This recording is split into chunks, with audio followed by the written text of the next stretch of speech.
Hi everyone and welcome back to Student Life. My name's Becky and in this video I'm going to be discussing the differences between living in student halls and living in a house.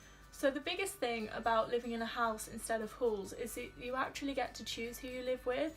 Now when you're in halls, especially in first year, you kind of just get thrown in with anyone and you don't really know who they are and you don't necessarily like them. So what's really nice about living in a house is that you get to choose who you're with and you can live with your friends. Another difference that you'll probably find when you move into a house from halls is that you won't have an ensuite bathroom anymore and you might have to go all the way downstairs to the other side of the house just to go to the toilet. In the grand scheme of things, it's not really a big deal considering for the last 18 years of my life before I came to university I shared a bathroom, but when you've had an ensuite for a year and then you go back to sharing one, it's not the best.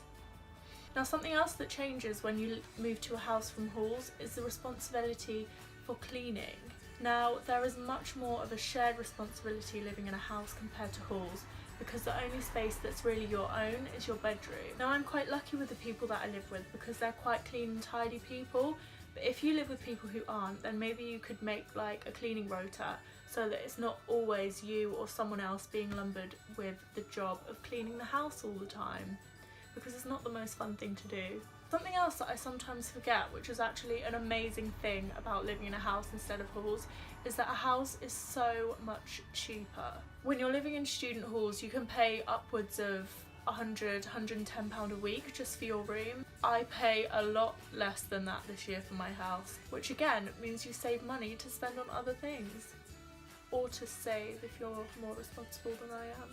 But yeah, really the biggest difference between living in halls and a house is that there's much more of a shared responsibility over the house than there would have been in your university flat. There's so much more responsibility for cleaning all the communal areas, keeping it tidy and keeping everything undamaged. So if you're thinking about who you're going to live with next year, try and make sure you choose people who will be willing to take on these responsibilities so you're not lumbered with it yourself.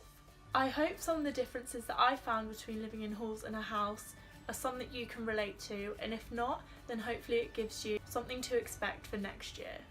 Thank you very much for watching this video and I'll see you in my next one. Bye!